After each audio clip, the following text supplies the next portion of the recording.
Good morning, video games. Welcome to Filthy Casuals, a podcast about video games, hosted by three very kind and extremely knowledgeable boys.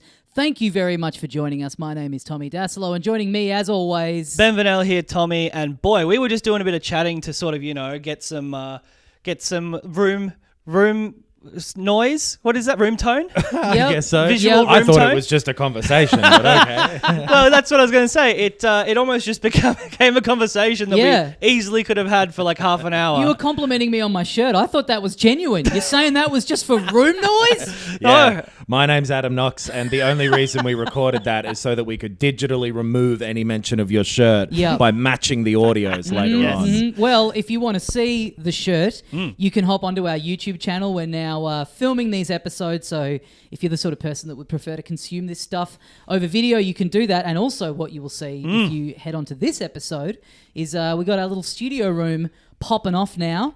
We've done some renos. We've got some little knickknacks on the wall. Yeah. More stuff we want to fiddle around with. Yep. But I'll do that in my own time. But some cool like video game records, vinyls, sent in by Mark from Hey Joe Records, which is in Brentford. Brentwood. Yeah. They are two. That's a different Brentwood. Yeah. In the UK. Yes. If you want records, of London. Thank you so much for those too. They're super nice. They're so cool. One of them, the Zelda one, is from Mark's personal collection. Like just not out of the record store, which is particularly nice. Yeah, a home sacrifice. Yeah. I can't say I'd do that. Well, he did Another good summer thanks to Mark's sacrifice, everybody. So pat him on the back if you see him around the village. He did say it looks great, the cover's great, but he's listened to it once and did not care for it. So there you go, boys. Perfect for chucking on the wall. Any empty fish and chip wrappers that you want to chuck in the post, Mark? But yeah, go check out Hey Joe Records if you're in the area. He sent us a couple of tote bags as well. Yeah. And a very nice letter. About him setting up his dream business. And then a little thing called COVID coming along. First time I've gotten a letter that hasn't been bad news in quite a while. Including bills. Bills are bad news. Oh, absolutely. Bills are bad news. Yeah. So you it's have to have a bit less money in your account. They're bad news in terms of like personal life and also in terms of reporting. If you were just printing an article about someone getting a bill, that's bad news. If you were only ever reporting on people called Bill. Well, I'd read the bill weekly. There's a certain slippery bill that I would like to know a lot more about. That's true. At Hey Joe Music UK on Instagram for Mark's business. And if you want to send us stuff, which I think we got some other stuff coming along from another listener. Yep. You can go to filthycasuals.com.au and right down the bottom in the footer where it's like, contact info, it has our parcel locker address. So you can send it to that. I'll pick it up. I'll bring it in. Down the bottom of the website, it's for scrollers only. Right. Serious, dedicated fans. It's a little Easter egg. Yep. And hey, if you'll allow me to be so crass, fellas. Fuck you, cunt. If you're enjoying this little piece of work on the video, that's one of my prints that you can buy at vanillamart.shop. I just put a whole bunch of my new prints up on there. So go check them out if you want some art for your walls. I know it's not your, but .shop is always so funny because it sounds like someone doesn't understand the internet. Yeah, I know. I got a list. I couldn't get .com, and then I went to .com and it was like there's nothing there anyway. But the options were like you get like .net or and I was like, I was like, all right, I'll pick shop because at least it's a shop. Shop's good. Yeah. They added new ones to like the possibilities of what you can do on the internet recently. One of which was .mov and one was .zip. Which awesome, a terrible idea because like if you set up you can so easily set up a thing where someone's just downloading your virus file. Those are file extensions. Yeah, that's good. Not to get old man about it, but get off my lawn with that shit. We got to jump on as soon as it's available. Filthycasuals.mp3. Oh, that's what we want. We theme the whole website like a cool Winamp skin. .rm, You can have .lawn. That'll be for you. Yeah, great. Yeah. No one come to that website. If your ball ends up on .lawn, Adam.lawn, I'm keeping it. Adam.lawn. Yeah, great. The only place to go to get gig news about Adam Knox. Yeah. Adam.lawn. LORNE. It's the showbiz version of lawn. Oh, nice. Get off my lawn. Well, I mean, we could rabbit on about lawn for another 45 minutes. Rabbits would love a chat about lawn. Unfortunately, there's the most news in video games that there has been for a good year, probably. Yeah, since the last sort of whatever we call this now, the was E3 season. Summer Games Fest season. I guess. I feel that was the worst one to watch. The worst name as well. It's so generic, There and was- it's also, it's winter here. That's true. Yeah. Winterfest is a cool name. Some of them are games that are coming out in summer. Mm-hmm. Okay. So I think it's Summer. actually so cool. Some of them. Some of them. Some of them are coming out. Someone needs to come along and just go, look, here's an umbrella term. This isn't a trade show. We're not going to ask for money to be a part of it. Right. This is just the term. We call it the Filthy Casuals Podcast. Yeah. Summer MP3. games. We had the PlayStation one was first, and I think that had happened by the time we were recording last week. I don't remember if we talked about that last week. We did because we live streamed it on Monday. That's right. On the Monday, yeah. And That was then- like 2 weeks ago. That was ages ago. Yeah, Yeah. it was a long time ago. We also put up a video of us like watching and reacting to the Xbox one minus the long Starfield direct at the end. But the main Xbox showcase we've done over there. If you want to go see the full thing, there was also the Summer Games Fest. There was Ubisoft Forward. There was a Capcom showcase. Yep. There's like the PC Games Show. Devolver Digital Devolver does had their one. little Future game Yeah, show. I don't know who that is. Someone neither with do a I. time machine coming back and being like, we got to stop fucking Avatar coming out. It's where it all changes. We're bringing back the Telltale Back to the Future game. It's a kids' games, Marty. They've all got microtransactions in them. We need to go back. There was also Day of the Devs, which is more indie stuff. And there's a wholesome direct as well. Right. Which is basically just 70 games that are about farming. Ton of shit. We won't obviously cover every single thing, but I guess It would be impossible. no. Well, we could do it. We could everything is possible if you set your mind to it. I guess. But I don't think any minds listening to it would be set to it either. Probably Yeah. not, yeah. We've Yeah, got- it's never a question of whether you can do it or not. It's whether it's a good idea. Yeah. Whether it's artistically fulfilling I think it would be. and enjoyable for an audience. Honestly, yeah, we would be should like do a the 12-hour live stream. Edmund Hillary and the other guy of podcasts. Yeah. Who was the other one? Hillary and Trump, right? Right. Yeah, Yeah. those yeah, are the yeah. the two evils of Well, sorry. before we dive full on into the episode, you might notice if you're listening to this that the episode's title starts with 399. Oh yeah, it does. But And- well, it'd start with EPISODE space and then the 399. Well, this time I'm going to go into Acast and edit it so it just says in words 399. That means next week is episode 400, and believe it or not. And you'd be fully forgiven for not believing it. We're going to put in a bit of work to this one, and it's going to be a bit of a special episode. Yeah. Yeah. Do we want to say what it is and ask for some like suggestions? Some hot tips? Yeah, let's do. We're doing a retrospective, specifically of things we've been wrong about. Yes. Was the broad idea. Yeah, Yes. something. Or maybe weirdly right about. Because like going back through, I've been listening to our first episode.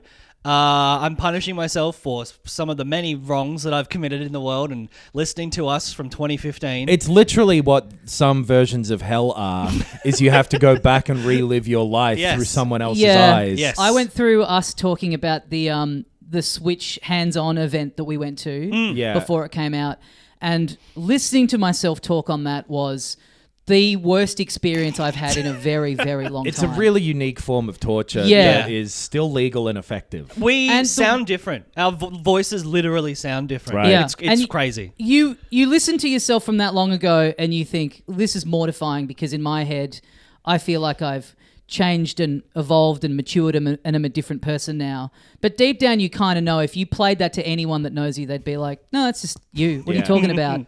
Oh, Yeah. So Yes, some crazy predictions that we've got wrong.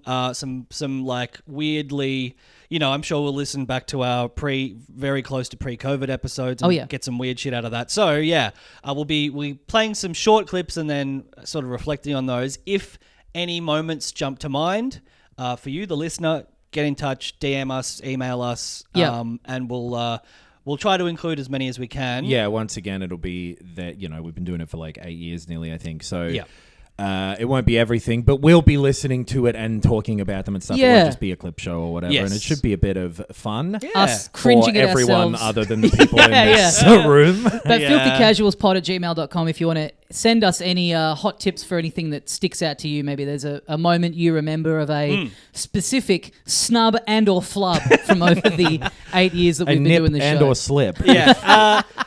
Maybe try and know the episode. Like, if you give us absolutely the more specific zero you can be, the better. guidelines Yeah, on brother. when Timestamps.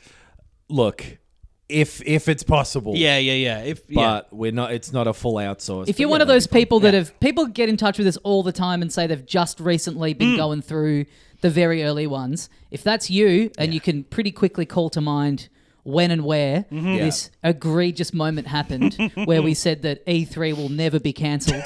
Then let us know. Yes. So yeah, looking forward to that. But before that, we've got a lot of current and future stuff. We're looking forward in this episode. Forward this and could backward be- at the same time. What are we, a fucking seagull standing sideways? Yeah. Because they've got an eye on either side of their head, and so Most birds. most birds, not birds of prey. No, they do. I always thought the thing was that predators have the eyes on the front, is what they say sometimes. Like, that's why we've got eyes front facing, is because we're predators, Right. apparently. But then Side hawks and facing shit. is to be able Eagles. to like see what's coming. Yeah, exactly. Right. Full 360 vision. Yeah. But then eagles can see stuff from like 5 miles away as well. So who fucking damn, they're knows? cool as hell. A cat dog forwards and backwards at the same time. There we go. Cat dog standing north to south. The ultimate predator. Cat dog. Oh, look, a cute little dog. Oh, what the fuck? He got me with his trap.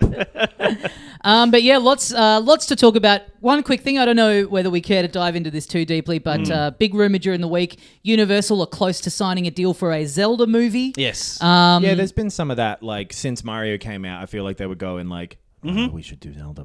Yeah, and there was meant to be a Netflix series or something like 7 years ago or something. That like was that. like definitely cancelled. Apparently, This it was could- cancelled. I think we might have talked about it. It was cancelled because it leaked. And Nintendo were like, "Oh, we can't even trust you guys to keep this project under wraps. Right. We're not working with you." Cool. So yeah, good for them. Good. There's integrity. a bit more to play with there in terms of existing kind of. The problem with Mario was that it was sort of too much of a blank slate to make a movie out of, but there's just enough in the pot of Zelda that they could make something interesting, but I'd press X to skip personally. It's That'll unnecessary. That'll be something where at episode 800 we look back and I'll be like, why the fuck did I say cooking pot thing? Oh yeah. What do you mean birds looking north to south? If It we doesn't make just any sense. Pull out every factual error we've made about Yeah. anything in the world. Yeah. We'll be there for several weeks. But yes. Cool. After that Mario movie, I don't care what they do because it's not for me. Yeah. Probably, Yeah. but more hey, everyone make whatever. Sure. based That's just my on the little bits and perspective. pieces of the world that are interesting and cool, and if you look at it as just purely a kids movie, it's like, yeah, make a fun kids movie. Absolutely. Adventure thing. Yeah. There aren't that many that have the tone of the sort of what you'd imagine it to be of that, like Princess Bride or whatever type of, like, let's go through this weird place and thing after thing is strange looking. Yeah. Or like Fantasy, but very cartoony. what's is them really- goblins? What's that movie? Bokoblins. No. Gremlins. David Bowie. Oh, yeah, Labyrinth. Labyrinth. Yes. Yeah. I was thinking that. I was thinking Neverending Story, a bit of that.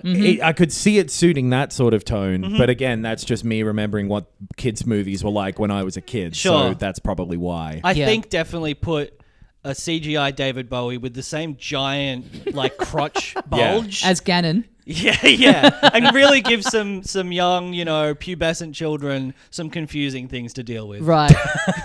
Personally, I don't want to do that. Okay, well. Oh yeah, I didn't even I'll think definitely about never regret saying that.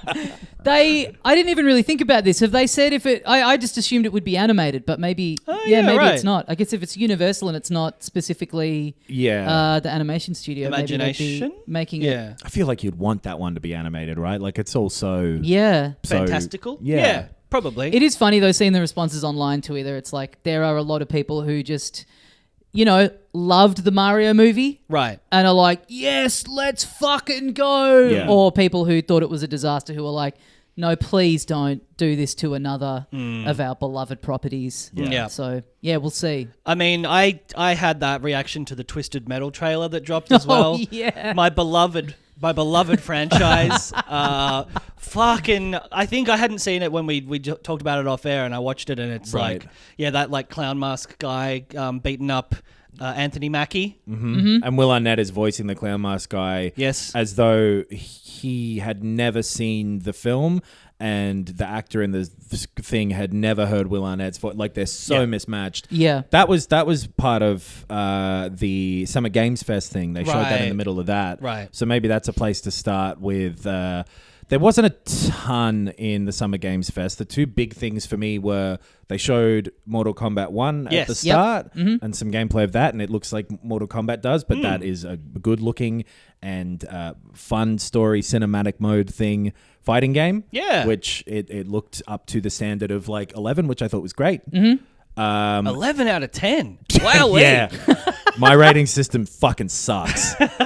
And then at the very end, they showed, because there have been whispers before it of like they're going to show the Final Fantasy Remake Part 2 Rebirth. They're going to show a bit of Rebirth off. And in the middle of the show, I don't know if you saw this, Jeff Keighley, who is the host of Summer Games Fest, was like, they showed like the mobile Final Fantasy game, Ever Crisis, I think it's called. Yep. And when speaking of Final Fantasy, and you heard the crowd go, "Or," and he's like, "No.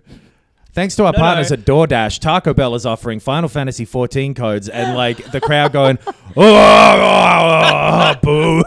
But then at the end, they did. They knew. Yeah, you can only do that if you're confident that you do actually have something cool to show. Yeah. I don't know if he was meaning to do it as like a joke on them necessarily. He did laugh. He recognized like that was fucking silly. Yeah. But, remember that Nintendo Direct where they bought Enuma out, and it's like, here we go. And he's like, now, I'm sorry to say we have no new news on Tears of the Kingdom, but we are remastering Skyward Sword. Yeah. Like, you bastard. Yeah. Imagine it was that, but like, hey, they've got a Zelda-themed burger on DoorDash. Yeah. And there is no actual announcement of any game at all. But then they did show Rebirth at the end, and similar to Mortal Kombat, it looks like exactly what you would expect the follow-up to Remake to look like, and that is cool. Yeah, a lot of people, us included, I'm sure, were unsure how they were going to take the open world section, the post-Midgar section, and adapt it into a game that is able to be made within the time frame that they had at that like fidelity that 7 Remake Part 1 was at. Yes. Yeah. And is this now? I should have looked this up. Is this a PS5 only going forward? Yeah. And it's a 2-disc release. That was very funny. Yeah. The end title card, early 2024. On 2 discs. Oh, whoa. The first one was too, but like... Oh, cool. I'm going to have to pay a bit more. Not on PS5. Maybe not on PS5. I don't know if it ever came out as a disc on the PS5. Maybe. Yeah, maybe I only have it as digital. But because I read someone say exactly that, like... the first one was on 2 discs, and then that's all not the exactly how I said it. No, that's how the tweet that I read sounded to me. But all the replies were like, "Yeah, no, like the PS5 one was 1 disc, so this is, at least some data up to twice as big."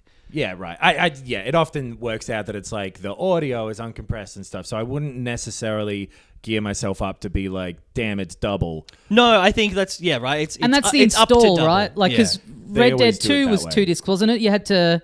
One was the install stuff, and then the second one was what you'd put in to play it. So it's happened a fair few It's not times. like because the original Final Fantasy VII was like you got to a point, and then it was like put in the second disc. Now, right? Yeah. But I guess it means it'll be the biggest PS5 game maybe to that point. Yeah.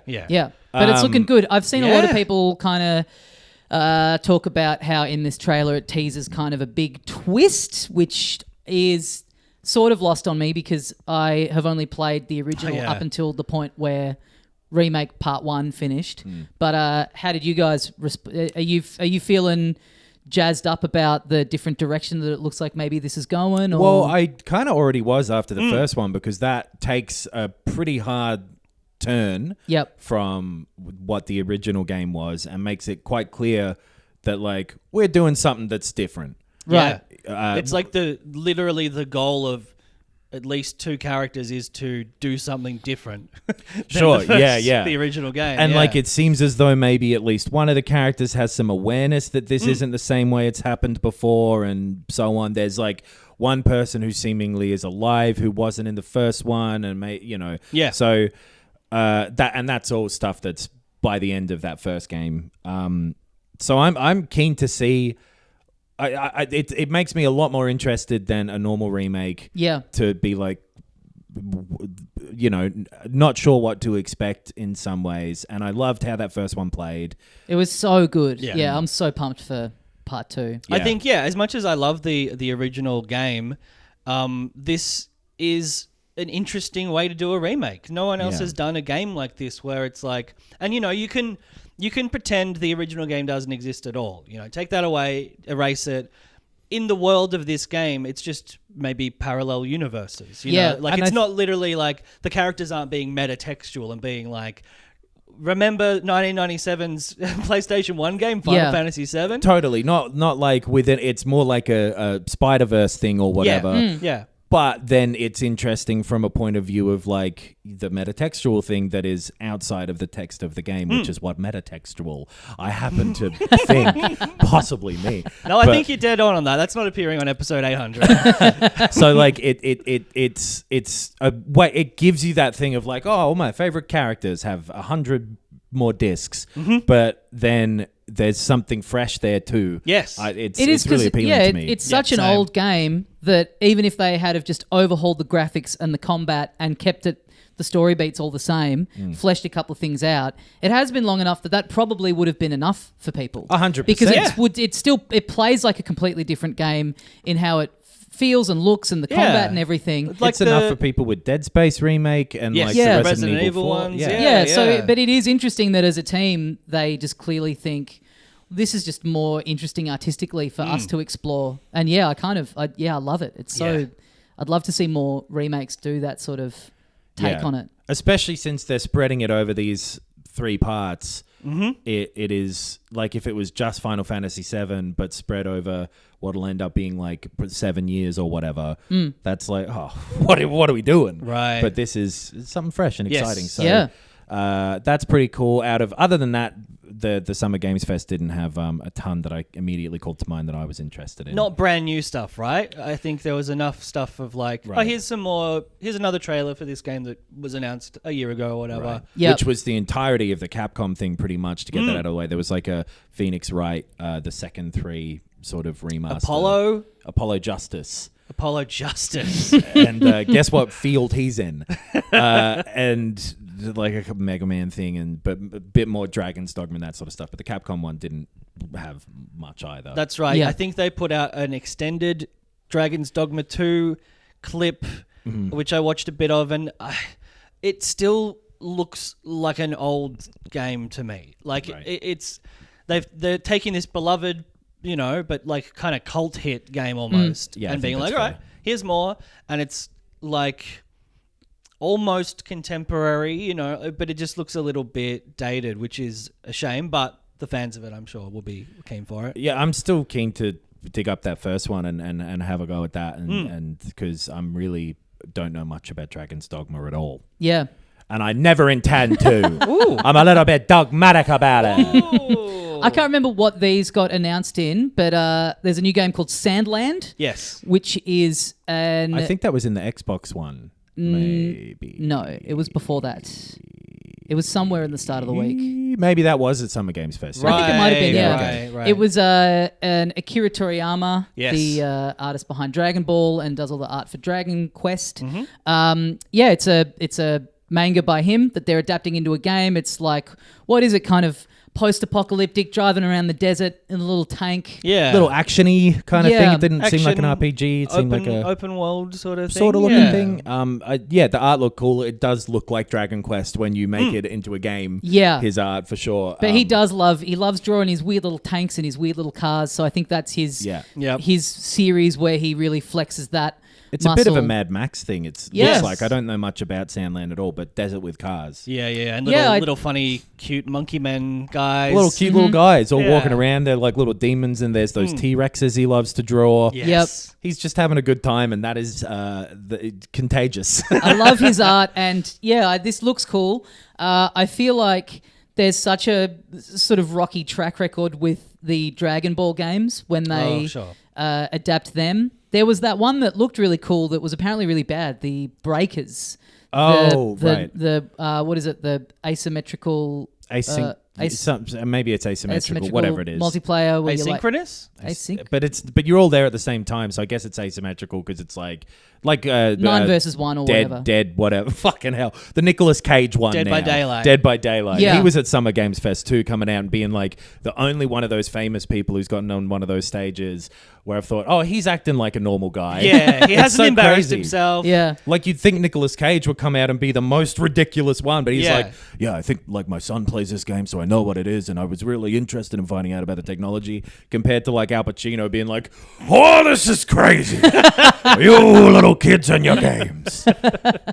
But yeah, this game looks cool. But yeah, I don't have the highest hopes just because I think they tend to kind of bungle a lot of the Dragon Ball ones. from Dragon Quest, what I though, see. every single one has been good. True. So, yeah, I'm not sure who's developing. I think this is one. Bandai Namco. Okay. But yeah, looks cool. Yeah.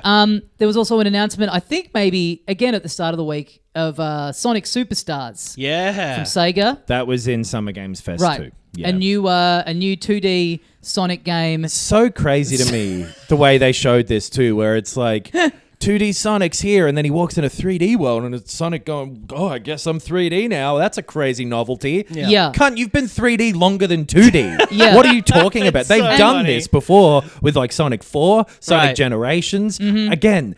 Thinking of this in the context of looking back on it later in my life, I'm so embarrassed about how riled up I am about Sonic, but it's weird. It is so weird. strange. So much is weird about it. Like you said, the very start where the sort of the implication seeming to be, get a load of those yucky 2D pixel graphics. And it's Yeah. like, well, people love that. And you made one of those games like 4 years ago. And everyone thinks you should make another. and everyone loved it. Yeah. Inviting criticism by directly comparing them in this trailer. Yeah. It looks worse. It looks like soulless. There's less detail. There's Yeah. less character to And it. you put out a Sonic game last year where you were like, this is the future of Sonic. Right. Man, I reckon It's so weird. there's Yeah. someone up like the top of whatever of Sonic team who is Yes. the person in charge of deciding the next project who gets hit on the head with a big mallet every 6 months Yeah. and forgets about everything that's ever been before that moment. Oh, and by the way, one thing we haven't brought up on the show yet because it's kind of happened like kind of halfway through the week between recording is that Yuji Naka is now in jail. Oh, yeah. Or is he in jail now? I believe he he might is, be in jail yes. because a Wow. lot of memes went around when this got announced of like here's Yuji Naka's view of the announcement. It's like got bars over the screen. Yep. Which it's Right. it's 'Cause nice to he think was- that they would like wheel a TV up to the cell and just let him kind of get a little bit of a look at Summer Games Fest through the bars. He'd been arrested like 4 months ago. Yeah. And indicted and stuff. He's Right. been put away into the clink. Jesus. And it was like a year and a half or something. This is for the insider trading, I guess. Yeah. Yeah. Oof. Yeah. But there is a guy working on this who is part of the original Sonic team, and they have been saying a lot about how this is the first, like even Generations and Mania was kind of repackaging and retooling old existing levels. This is the first kind of fully new 2D side-scrolling platforming Sonic they've done in however long. Since Sonic 4, which was like on the 360 and PS3 at least. So Right. within Right. the last 15 years, I guess. And I watched if a bit it's of yeah. gameplay, and it looks all right. It looks like it could be okay. It's 4-player co-op. It's got different little abilities that you can get, like you're unlocking a thing to like swim upstream in water. So if they utilize that kind of stuff well, it could be cool. But just And Sega was a company fun that because it was fun, not because of the visuals entirely. So if this is fun, get this. It'll be pretty fun. Yeah. It just looking at it, it's like Rayman Legends came out 15 years ago and was better, or 10 years ago. It's like this is not anything new. It's just another Sonic game. It's funny that it's not even anything new for Sonic. But I would rather them commission Mania 2 from those outside indie developers and them focus on. I do think there was just enough in Frontiers that you could tweak and refine and make a good, solid game out of it. That's I'd rather them sort of the focus on that. The critical response was like, hey, this is a good starting point. Yeah. It's not finished yet, but the next game might be a good Sonic game. Totally. I thought that too, that they were like over halfway there. Right, And then released it at that point. Yeah. But Or if you had those little zone things, the kind of platforming things that you went into, which are the equivalent of, I guess, like a shrine in sort of Breath of the Wild in terms of how they function. Those Mario Odyssey, little levels you go off and do, the little challenge ones. It was a bit if like they that, treated them like, if they had those be 2D, right, and they made smaller little levels that were like the little challenge things that you were hopping into in the big open world, I think that'd be cool. Yeah. I like those little sort of shiny levels because they were like the Dreamcast game levels a bit.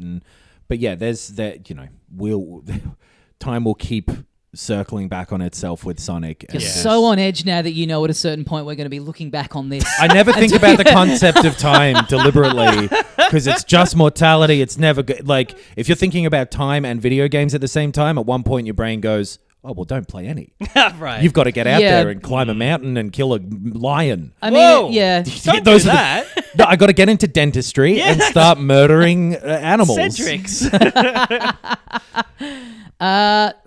That's most of Summer Games Fest, I believe. The stuff that we sort of were interested in. Yeah, it's not actually most of Summer Games Well, Fest. it's the stuff that we care to talk about. Yes. From Summer Games Fest. There was a Ubisoft thing. This is out of order now because the Xbox thing happened first, but there were like two things from Ubisoft that I thought were interesting, which were Avatar, Frontiers of Pandora. Frontiers of Pandora. Yes. Which has been talked about for a fair while now, but I had no idea was a first-person shooter. It had not been revealed, I don't think, until this point. Very Far Cry looking. Yes. Good looking visually. It's coming out in December. I'm really interested to see that. Yeah, I think it kind of made me a bit less interested just because it's so clearly just like, we took the Far Cry engine and we gave it another skin. You're right. It's like visually great. Yeah. So detailed, and in first person that'll look even more incredible than if it was just like a third person action game. I don't know. I think maybe because I was excited for a third person action game in that world. Right. I'm a bit off it, but I mean, like a lot of people have been Far Cry tired since like 2014, and I think you hung on a bit longer. Yeah, I think that 6 was maybe where I was like, okay, I've had enough. Right. Because they've got that, which they showed a little bit of, and then they showed off some proper footage of the Star Wars game. Yes. Outlaws. Yeah. Star Wars Outlaws. You're an outlaw in the Star Wars world, and it is a open world, Ubisoft style, Watch Dogs looking kind of Star Wars game. So I think they again released an extended gameplay trailer for this as well. That was the Ubisoft Forward thing because they showed just the cinematic thing at the Xbox. That's showcase. right. Yes. Yep. So I watched that, the longer one. It looks so fun. It looks exactly what I wanted a Star Wars game to be when I was 17 years old, basically. It looks similar to Jedi Survivor in a lot of ways, where because it was funny them going like, "This is the first open world Star Wars game." It's like I played one a month ago. What are you talking about? That whole planet that you keep going back to is open world, but I thought it looked really cool. It's so crazy that the only Star Wars stuff I've been interested in for about 10 years really has been the games. Like Squadrons was fun, even and I'm excited for this game. It does look cool. Yeah, it's always a bit more interesting when they go like, here's a proper just regular person in Star Wars world. Yeah. You've got a weird little dog. You're not a Jedi. You're going out and pissing off different gangs and getting in trouble with. It kind of looked like the Imperials will be like the police of GTA almost. Yeah. I hope you get to meet Andor. I think Andor is a planet. No, is that the name of the guy? I can't remember. I don't know. Endor's the planet. I've never seen it. Yeah. So yeah, that looks sick. The flying around looks cool. Flying around looks cool. Yep. By the way, very quickly, I'll tell you who's excited about the Avatar game. James My Cameron. girlfriend. Your So, girlfriend, James Cameron. Sorry, honey, I'm gonna be out for the next like 10 years. I'm busy. She loves Avatar, and I quite liked that's the right. second one. So yeah, I wish this was third person, but yeah, I was showing her clips of it, and she, as I've talked about, she's been currently near the end of her second playthrough of Hogwarts Legacy, and I think that's just got to be her thing to get her in. Even though you could go, hey, these games they all function the same, but she needs that. Her in point has to be it's like getting to walk around in a world that she really likes. So I was showing her clips of this, and like she thinks it looks pretty cool. And yeah, she doesn't have any attachment to. She doesn't have the Far Cry fatigue. Or anything, so I'll be interested to see whether the going around and getting bases and doing all that stuff. I wonder if the first person thing will be bit off-putting because it does. Question. It's such an interesting visual language in a game where as soon as you see that you go, oh, this is for. This is more hardcore in a way. I wonder if with a mouse and keyboard might even be easier as a starting point. They need to release like a simple first-person shooter version of Fuckboy Island or something for her to get into first. Yeah, that's true. Yeah, yes. Yeah, the MILF Manor visual novel, visual game. Yeah. There was also a Prince of Persia game. Yeah. At the Ubisoft thing. Yes, right? and this was a different thing too, because that remake that they were doing of Sands of Time got cancelled and then rebooted at some point, I believe. Yep. And this is a separate thing, a 2D side-scrolling thing. Is it like a remake of the first game, like the overall story, I think, or something? A lot of them are. Yeah. I think. But like, I think so. It's more true. It's like there's a princess to save. You got to side scroll platform your way through a bunch of levels. Mm-hmm. Yeah, I thought that looked kind of whatever, but like I saw some people really fucking hated the way it looked for some reason, which I'm surprised by. I thought it looked pretty generic or whatever. Yeah, I thought it looked fine, but I think it'll be fun. It's the kind of game that I like 2D platformers, and I loved the original Prince of Persia. Yeah. That was a real formative game for me. So it does seem like they're trying to get people back in that have that fondness for the original that maybe never went in on any of the other stuff they've done. Mm-hmm. Yeah, it kind of looks all right. Yeah. The end.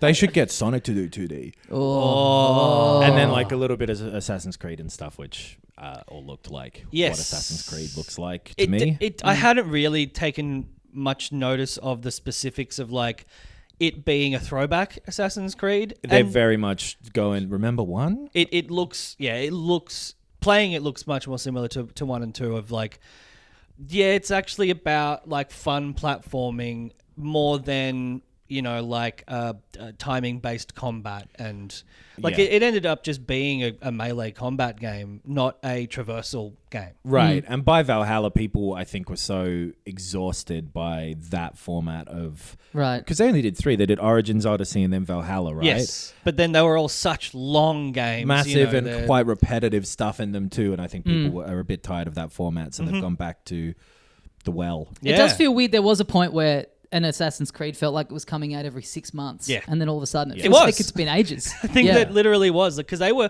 also releasing 2D versions and stuff as well. Like they just literally were pumping those games out like Marvel movies, essentially. And then they would drop the old ones on Switch, so that would be like its own announcement. Yeah. And there was the Xbox one. Yes. Which failed, and then they released the Xbox Series X and S, and that is what this Xbox showcase was about. And then this showcase revealed a new Series S. Yeah, there's a black one now. It's black. Yeah. It's got a terabyte in it rather than the like 3. Well, I guess it was like they said 512 gigabytes, but you got 300 and something to actually. Yeah. So wait, should we do a bit of some housekeeping first? We can. Because I think we will spend a fair while talking about this. Yeah, Yeah, true. and you can go see us talk about the whole thing on YouTube as well. And there are some demos that we played that we're going to talk about of some cool games. Yeah. But before that... Because I think that'll take so long to talk about that.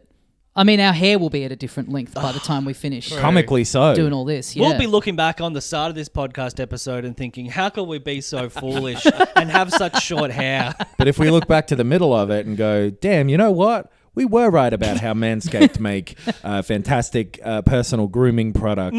Yep. That holds up. Yeah. They got the Lawnmower 4.0. Yeah. It's the best. Yep. It's the best personal grooming electric trimmer on the market. Yeah. They got the Weed Whacker. Oh, clean Ears, out nose. them holes. Yeah. Yep. Get your tongue hair off. Ooh. Not endorsed by them. Not endorsed by them. But that's my personal ad. That's that a I throw in the serving middle of it. suggestion. Yeah. Also, if you've got tongue hair, go to the doctor. A whole bunch Right. of stuff that you can get from them, personal grooming and care products, skincare things as well, Yep. and all that sort of stuff. Shampoo. Shampoos and your body washes and whatever. Nice little gift packs. Is it Yeah. Father's Day coming up in the States, It I is. It's believe? always fucking Yeah. coming up somewhere. Yeah. Get your dad a platinum package or a performance package. It gives them everything they need to keep themselves trim and tidy. And if you're going to do it, go to manscaped.com and use the code FILTHY when you're doing it, and you get 20% off and you get free shipping. Yeah. So that's a damn good deal as far as I'm concerned. It's too good a deal to refuse. The polite godfather. And also, while you're on the internet, it's worth making sure that you're safe on the internet and that you're secure on the internet and that you're private on the internet. And a way to keep private is, and the best way, in my opinion, is with NordVPN, who are sponsoring us yet again. Yeah. And you need a VPN if you plan to live for at least 2 years. Yes. Longer than now. Yep. Okay. Then you probably are sure you're going to live for 2 years and a bonus month. Yeah. Well, Sure. Nord have got you set up. If you go to nordvpn.com/filthycasuals, you'll get that full 25 months of life fully VPN covered. Yeah. See, up until now, I was just wearing a balaclava while I surf the internet. Doesn't help. It's not the right way to stay private on the internet. If you're downloading a car, that's how you do it in that ad. I'm pretty sure that guy was wearing a balaclava, but it might have just been a teen. I think there was no visualization, and you're just imagining it. Do. No, and there was the kid sitting at the computer. No Okay. balaclava, though. I have added that. Just because you mentioned one. That You would be could very go- safe, though. Balaclava on the head, just in case someone's hacked the webcam, so they True, can't see who you are. Good way to keep warm while you're browsing the internet. Yeah. But keeping private NordVPN and is the way to secure do and that. safe. Yes. NordVPN.com/filthycasuals, and you get yourself a fucking free month. Yeah. God damn. Imagine that. Right at the end of your life, someone's like, have a bonus month. You Yeah. can do anything.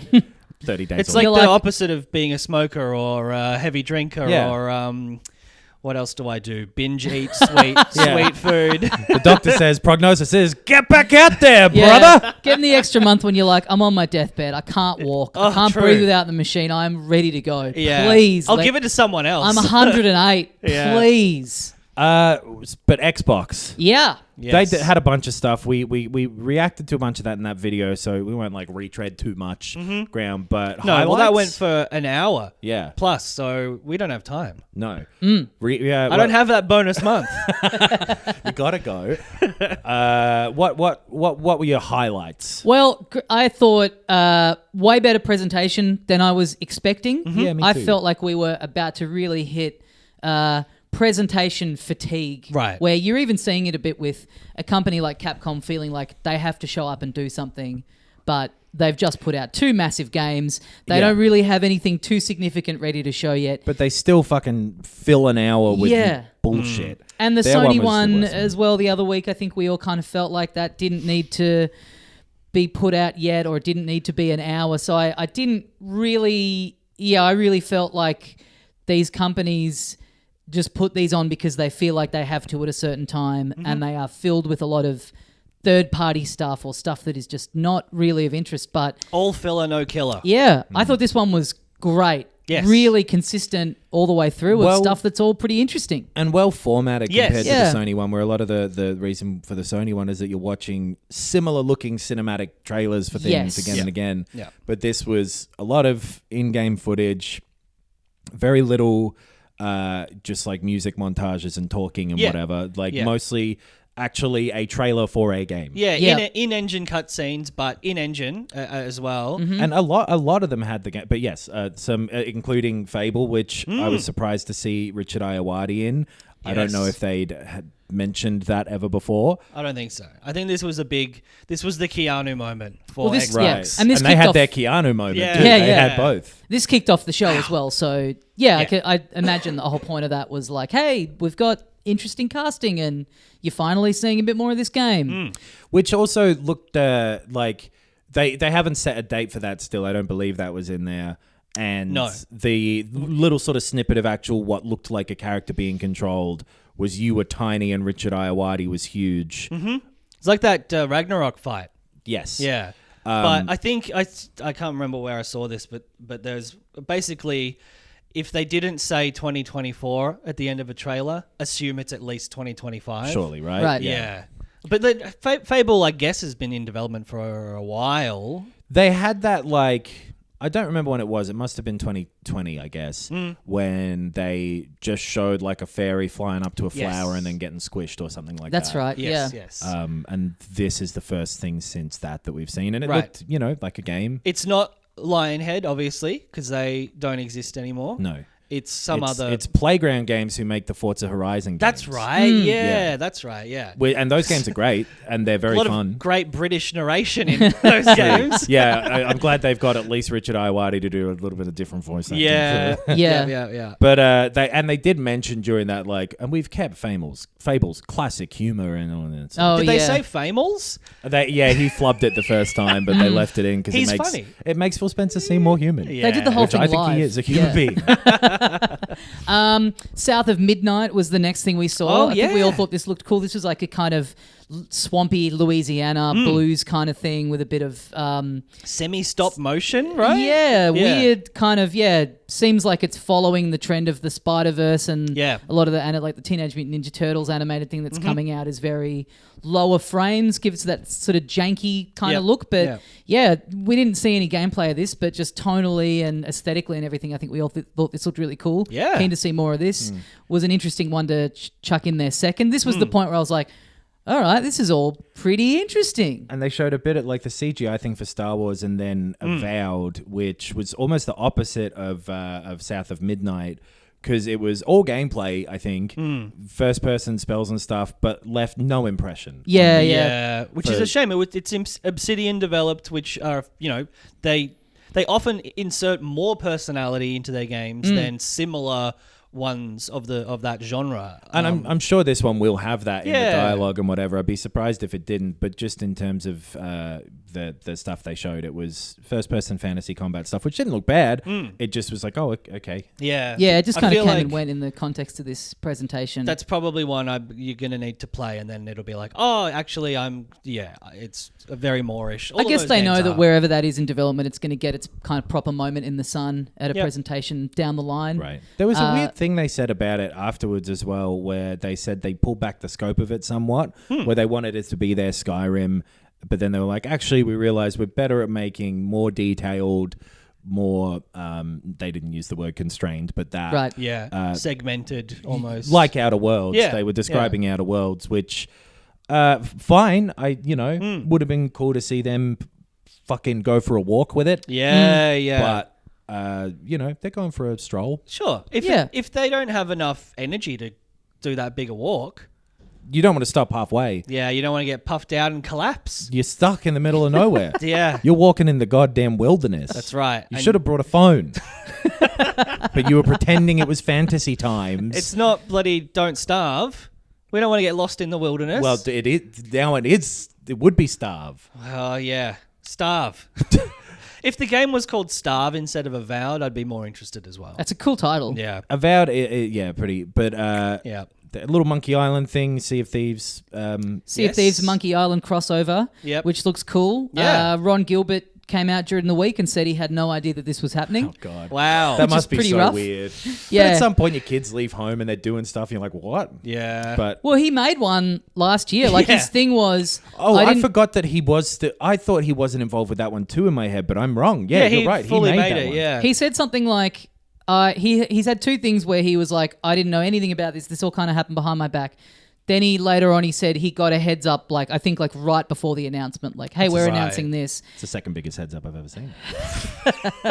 And his thing at the end of that was like, I love Monkey Island, so I would have loved to have been involved. Like, I don't think he's even, he doesn't, I think he's pretty realistic about rights ownership and they can do what they want. Mm-hmm. But I think his thing is more just like, I'm just a bit sad because it would have been fun. I would have enjoyed doing it. I just did one. Yeah. I guess Rare wrote all the stuff themselves, but you think someone might have gone, should we hit up Ron Gilbert and see if he wants to contribute It's some weird. dialogue or whatever? Because we've got the voice actor for Guybrush Threepwood. We've got all this stuff we're putting a lot of effort into it. If you're big enough fans to be making this, surely you just, as a fan, you want to collaborate with the guy who, made the thing that you're doing. I wonder if, weird. Again, it's like rights-wise, they were like, is this guy going to want too big a piece of this, financially? Maybe. That's the only thing I could think. But it sounds like they didn't have to give him anything because they went off and did it without him. So if he'd have asked for anything, they'd have gone, oh, well, no. Yeah. And we have it. We own it. Yeah. I also wonder how big of a piece of a pie is there to get from some DLC from a... Some free DLC. Is it free? Yeah, content, right. yeah. Surely, Okay. right? Yeah. Well, yeah. Like the Pirates of the Caribbean one, right? It was just seasonal stuff. And that's such a Game Pass. Yeah. Yeah. But cool announcement. I love that kind of stuff that's just very unexpected and I'm not a big enough of a such fan a tight of, fit. Yeah, either thing to be that psyched on it, but it was cool to see it exist. I was really surprised by how interested I was in Flight Simulator 24. Oh, yeah. It's a new update for Flight Simulator 2020, I guess. Is it not? It's not a separate purchase? I don't know. Yeah. Yeah.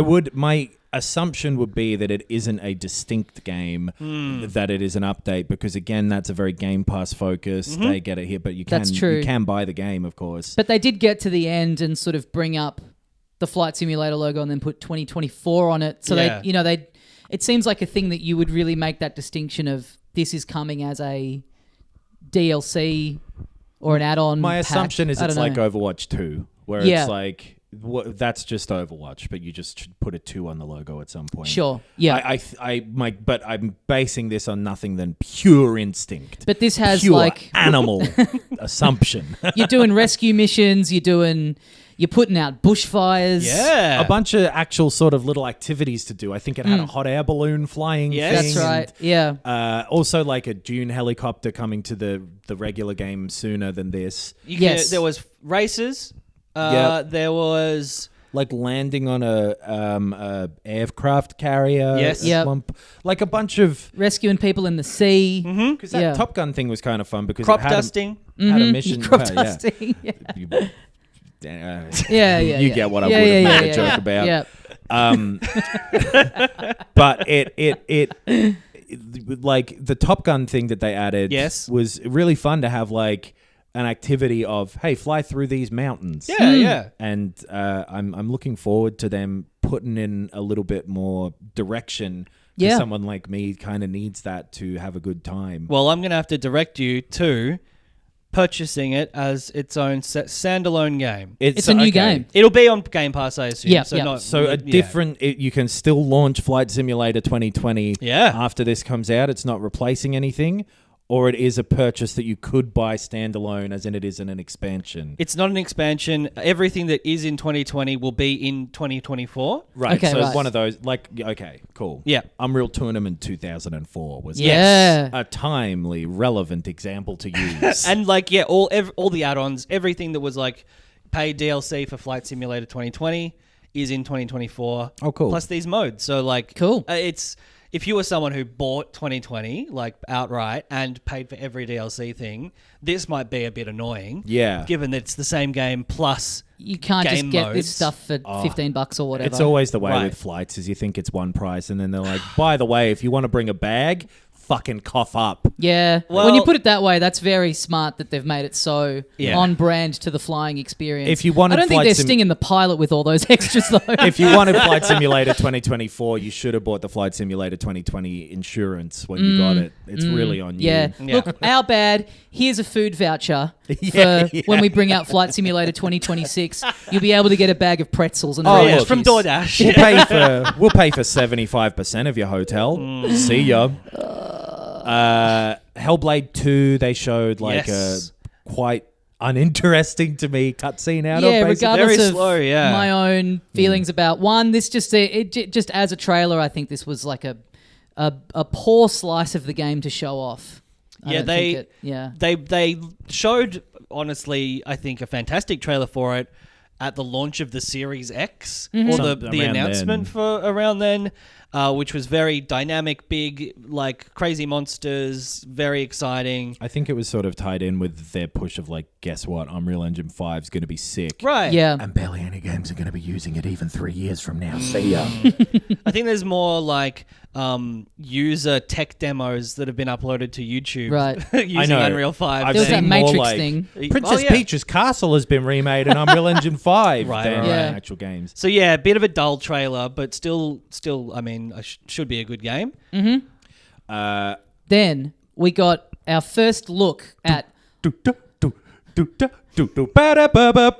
Oh yeah. God, this was- Continue. Don't wait for me to end doing the music that's I was meant trying to work out underneath what you. it was. Our first look at Like a Dragon, Infinite Wealth, the Yes. next mainline Yakuza game. It's so hard to talk about these games in the West with how they've all of a sudden changed the naming conventions. Like a But the Dragon, next- Knee Yakuza. Yeah. Is that how you pronounce the Nay. N-double-E? Nay? Yeah, there's accent. I'm not a fucking horse. I'm not saying it that way. But I think the this new, is Yakuza 8 or something. It would have at been, this yeah. point. Yeah. So our main character, Ichiban? Yes. from Like a Dragon, he's washing up on a beach. People all have very different reactions to the fact that he's in the nutty. And the reason I did the Austin Powers theme song, as I thought Tommy would intuit, was because they do an Austin Powers thing of hiding his dick with different I forgot objects. So it funny. happened. It made It me was so your joke. It made me so happy that I No, it was my immediately joke. blocked Was it it? out. Yeah. I think remembering it would have brought me too much joy. So It was great. it's so I'm so excited for this game, and just this tonally. If you're gonna have a trailer where you don't really get any details about the actual game, just make it stupid like this. Yeah. Like one woman seeing him naked and screaming and running off, and then a guy seeing him and going, "Hang loose, dude." Yeah, they were all Americans on the beach, and the idea that this is maybe going to be at least partially set in an American city is a cool idea. The first ever Like a Dragon game outside of Japan is Yeah. the thing. Yeah. Like a Dragon Hawaii would be sick. Yeah. It's a lot of That would make sense, Would right? make sense. Yeah, I think so. Yeah, and like, but yeah. they all had sort of Californian accents. I saw people pointing out, but I do also think that might not be deliberately like, well, it's set here. But who knows? It could be like Okinawa or something, but Right. yeah, Could be Hawaii LA. would be a great backdrop, but we'll see. I just thought this was so fun, so the spirit of these games. Yeah. And just seeing the great man on screen again. Yes. Can't wait. Knox, you got to catch up. I know. You got to it's do it. Just getting to be a longer and longer, because they pump those games out. Well, they've got Like a Most Dragon of them are unnecessary Yeah. for this one. Like a Dragon 7. is Yeah. enough of a reset where you can just start with that one. Yeah. There's one they're putting out at the end of the The year Man called Who The Man Erased His Who Name. Erased His Name. Gaiden, right? Like a Yeah, Dragon which is like a Gaiden? side thing that explains there's like a character from the older ones who's going to be featured a bit more prominently in this new one. So it's Yeah, kind of setting up Kiryu, I what think, he's be yeah, doing in the interim. But yeah, they really do churn him out. Yeah. Oh, there's a million of them, but But I they- need to. They're good, right? So yeah, those two from this year are both remakes, though, right? no, this Man one Who is Erased new? His Name is new. Yep. Just Ishin Ishin. from The other earlier one's this a year. remake. Yeah. Okay. And Infinite Wealth is just a sick title for a video Yeah. game.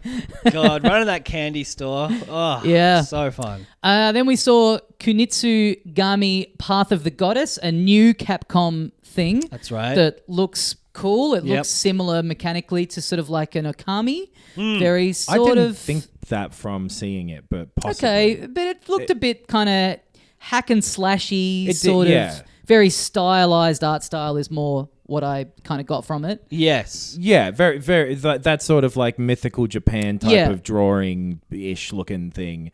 And then it looked kind of like action gamey hack and slash. You're right about Yeah, that's more the touchstone I meant, and the kind of time period that it's set in. Yeah. But because cool Akami I think of as being like Zelda-ish, which I Right. don't think this looked like. There No. Wasn't there another older game that sounds like Okami? That was, I think, sort of similar like Capcom, like ninja-y sort of game. Can't remember. It's on the tip of my brain. But yes, it's a kind of mishmash of a few things that we've seen both recently and like in the 90s, Yeah. basically. They showed a little bit of it at that Capcom thing too. I think it may have even just been the same trailer that was at the Xbox.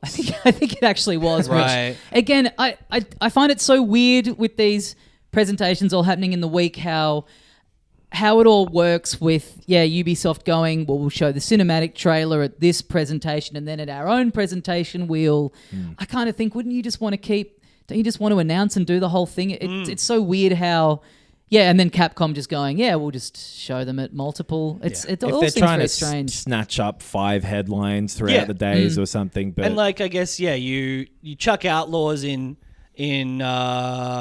Xbox. And then you get a bunch of publicity from that, and then you go, hey, remember The follow-up period here's what it looks like to play. You get to spread it out over the week, I guess. But this looked cool. Cool to see a new thing from Capcom. Like, they've got some great franchises that they've really been, I think, using so well lately. So it's cool to see them cook up something new. Well, Exoprimal's really soon, and that's kind of Yes. anything, but that doesn't look great to me. Yeah, I'm way less interested in that than I was when it first got announced. But What I we'll see. reckon you'll be way more interested in than yeah. that is 3 different Persona or Persona adjacent games announced in Persona 3 Reloaded. Yes. Or just Reload? I think just Reload. Okay. Yeah. You're getting Matrix. So Persona 3 Revolutions, Persona 5 Tactica. Yes. Yep. And let me try and do this from memory. Okay.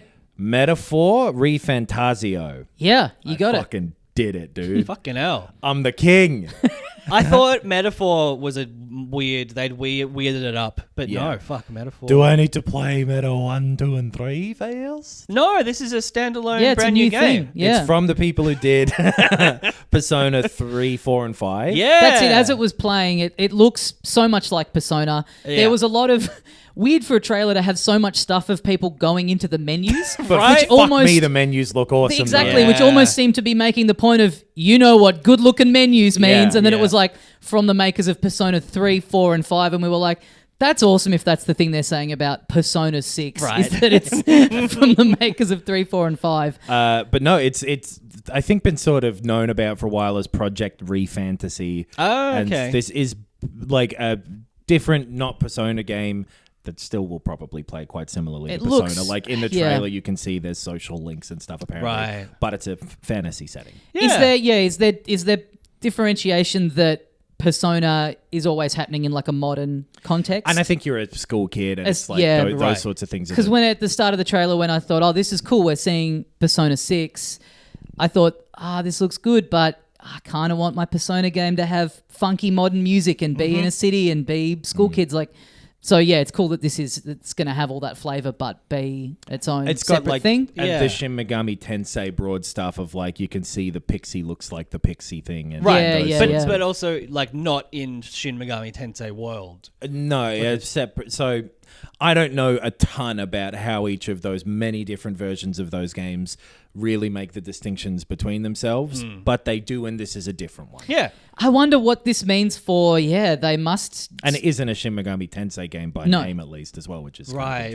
They must... I mean, if it is that team who've made this, then, they must still be a little... They must have not even really started thinking about 6 yet. Like, you would Yeah. think That that would be a long way at away. this point Yeah. they'd be, mid-development or plotting it along. But if they've been focusing on this, then, Yeah. that's a fair way off. They might even be thinking next gen for it. Oh, Yeah. and this will get like the metaphor Fantasio, give us some more money. So like Bad girl Riri Fantasio. Yeah.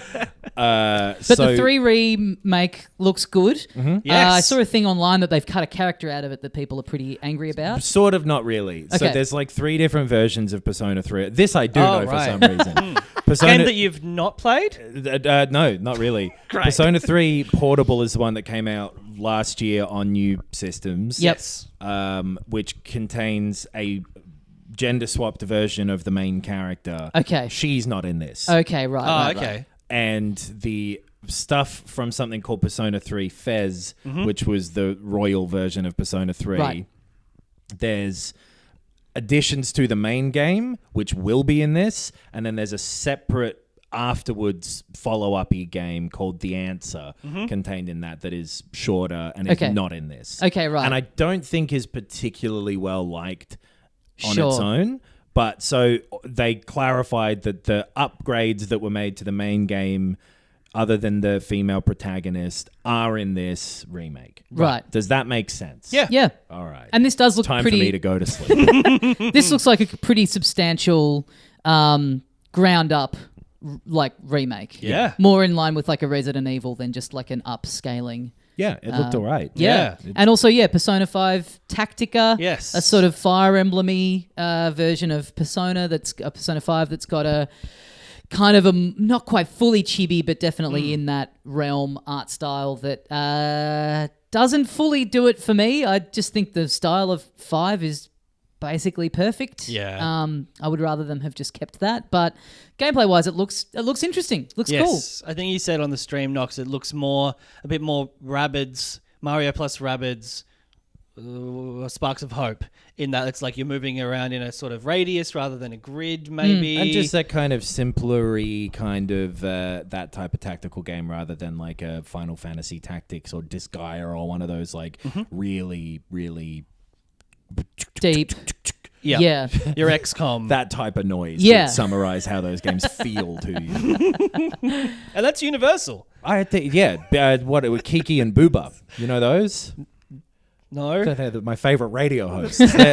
They're two shapes. Kiki is a pointy shape, and Booba is a blobby shape. But it's just like a very circular looking splat shape and a very spiky looking splat shape. Okay. You can go to anyone in the world and ask which one is Kiki and which one is Booba. Doesn't matter what Right. language they speak. They will almost all of the time pick the spiky as Kiki and the blobby as interesting. Booba. Interesting. I wouldn't. I go opposite. We also got a look at a few smaller games. Jusant? Jusant? Jusant? Don't know, yeah. Jusant. Just Dance 2024. Yeah, Yep. you're dancing your way up a mountainside. It looked nice. Yeah, This looks cool. Interested to see a bit more of this. You were saying there's a demo? Yes. Is it out? I've downloaded it. I haven't started it. No. Okay. And apparently, it's not very good. Okay. Oh, really? It's Okay. maybe Damn. not quite ready to be Yeah, played. okay. The thing that seemed worrying about it at the time is like often when you're climbing in games, it is a real afterthought and a boring thing to do in between interesting parts of the game. Right. Yeah. So if they haven't figured out a way to make the climbing, I think Interesting. I think it's more like it's puzzle platforming. Okay. It's like there are fun little side things to do. Like I do think they've taken like, a cute 3D platformer and then turned it 90 degrees. Yeah. okay. So I'm gonna try the demo. I do think it's more like a bit buggy rather than like bad Right. idea. right. So yeah. Then we saw Still Wakes the Deep horror kind of game thing the on an oil oil rig. rig one. Yeah. Yes. Looks cool. Looks Yeah, like yeah. it could be interesting. Like an amnesia or something, right? Like that's a good idea for a setting for that. Yeah. Type. I think it's developed by people who did a couple of the Amnesia games. Right. Cool. Dungeons of Hinterberg, cell shaded, sort of, cartoony looking exploration, light Zelda-y Fantasy-ish? sort Yeah, of, yeah. Ooh, that's Gone from your the brain? noise in my head right Yeah, now. That's like no, you've met Jeff before. I swear I haven't. I thought this Yeah. looked great. I really Yes. thought this looked interesting. So I'm keen to see more of this. Yeah, the Cyberpunk DLC, Yeah. which some people have had hands on with and say it's really good. I'm really Right. interested in that too because it will come along with another patch for the main game that Right. adds improvements, Right. more improvements to that, and brings in some of the stuff they've worked on for the DLC. So there's like a new distinct area. For Idris this. Elba is the lead. And Keanu Reeves is back, and they're both in it. Yep. And that's very well summed up.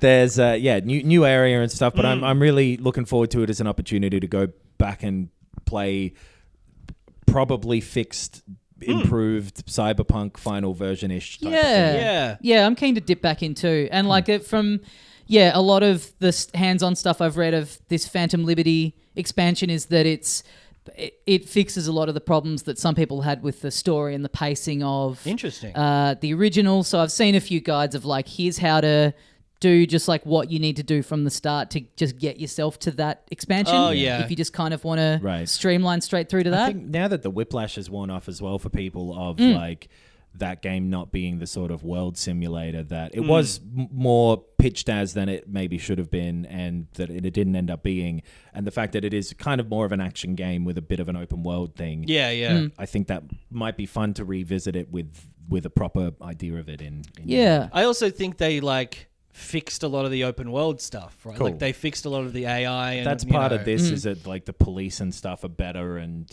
that sort of thing. Yeah, but like I think they already fixed like the driving like all of those things. It seemed like genuinely not finished. There have been some significant patches already, I think. Yeah. But I also haven't really gone back in properly. I played it all the way through, I think twice when it came out. Like two different sort of approaches to character, but I haven't really like properly gone back in. Yeah, well, that's September. Yeah. That'll be the time. If you can tear yourself away from Cities Skylines 2, which you should be able to do because I don't believe that comes out until a couple months afterwards. Yep. And then Clockwork Revolution. Yeah. This was the BioShock sequel that it is not, apparently. There's two BioShock sequels coming out, neither of which is... This isn't Judas. No. This is BioShock Infinite specifically looking. Yeah. Who's making this? Great question. I can't remember. I don't believe it's anyone involved with... I think they'd made some really not similar to this stuff in the past. I definitely looked it up and was like, oh, them. It stars Malcolm McDowell and is based on a book by Anthony Burgess. Right. Let's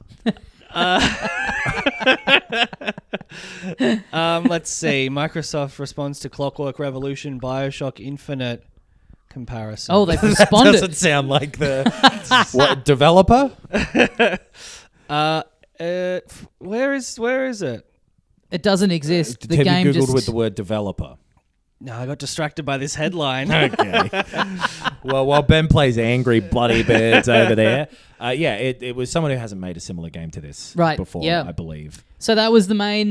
Wasteland developer in Exile. Yes, Wasteland. That was the one. So, totally different format, function, genre. But those Wasteland games and that like Torment, Tides of whatever, I think they did that. And like some of those more recent modern top-down retro RPG things. Yeah. Which is maybe a cool starting point for someone to make what appears to be a first-person shooter. Yeah, at least we know they can fill out a world and write interesting characters and also rip off BioShock Infinite.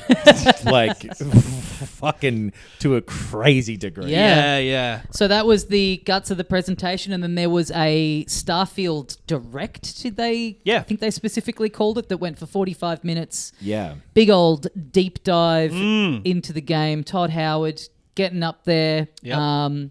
A full-on documentary about a game that's not out yet. A really long, really in-depth explanation of exactly what this game is. Yep, all of the mechanics, all of the areas, lots of the people who've worked on it talking to camera about how excited they are. And I mean, there's just something kind of weird about the marketing of this because Microsoft really needs it to be so big, and you kind of can see them walking into a trap that they should know is there. Like they, at one point in the presentation before it started, they called this the most important RPG ever made. And it's like, I mean, Cyberpunk is a great touchstone where it's like there are so many examples over the course of gaming history where you can learn, don't make these huge proclamations, but they also need to be pumping this because they need this to be the thing that puts these acquisitions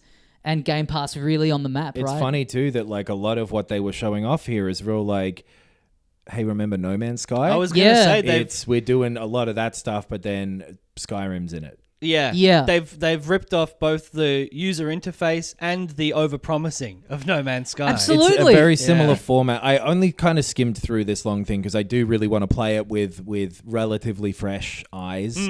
But they've already seen so much. Got to change your contacts over. I actually do. I did a jump around the... They've stopped making the type of contacts that I buy. Oh, fuck. So I've got to find a new brand. A new dealer. Yeah. Possible new sponsor for the pod. Oh, yeah. Noxie's new contact lenses. Oh, dude, if you can get me some goggles. Yes. By the time I got around to it, the video was kind of segmented up into little chapters of what each thing was that they were talking about. Yeah. So I kind of, they had like a big chunk that was like menu interface. I was like, I don't really need to. Oh, that's the one I want to see combat and flying around and what that looks like. Ben had already come by then. Yeah. I mean, I'm similar to you, Nox, in that I don't want any of the revelatory because it's an surprise. exploration game. Yeah. But I also am curious how it functions, and so like I did look at the menu stuff, and I did look at a bit more of the more broad like galaxy building nature of it. And they did a good job explaining all of that stuff because up until now, like the pitch of hey, we've made Skyrim and Fallout, and now we're doing a space game. Very clear. Kind of what that game will be. From that to some easy extent. sell, easy log line, right? Yeah. You've played Outer Worlds probably by now. Here we go. Yep. But them showing off like our combat we've worked on, and it should hopefully be a bit more fun. You've got a jetpack. Yes. The galaxy is massive. 1,000 planets. A lot of them will be barren. Yeah. And just have some resources that you can go and mine and whatever. Using your No Man's Sky handheld mining laser. Exactly. Yep.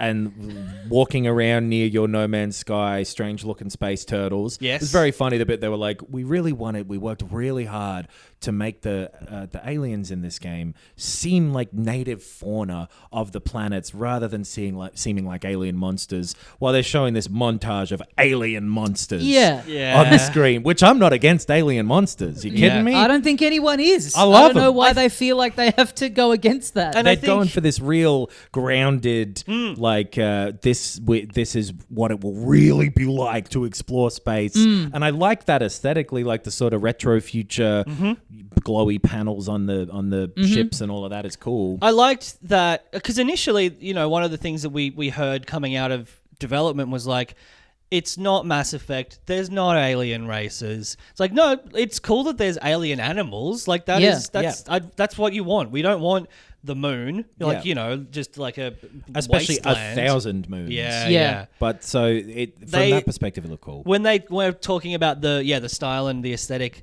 they call it they've coined a new term. Okay, it's called NASA punk, which honestly it just looks like NASA. It's so funny how the lamest people will put punk on the end of a word. I think I tweeted this, maybe a screenshot of So the guy's like, oh yeah, NASA punk. NASA because it's functional. Explaining it. It's restrained. What the fuck do you mean NASA punk? It's clean, it's white, and then punk, which is all about style. Which it's not. But that's fun. It also, I think it just does look very NASA. It looks, like you say, realistic, a realistic projection into the future of what space travel might be like. And that good-looking kind of Star Wars thing of like, this is rusty metal that has been used for ages and it's lived in. It's not the clean Mass Effect, like alien, but like clean line.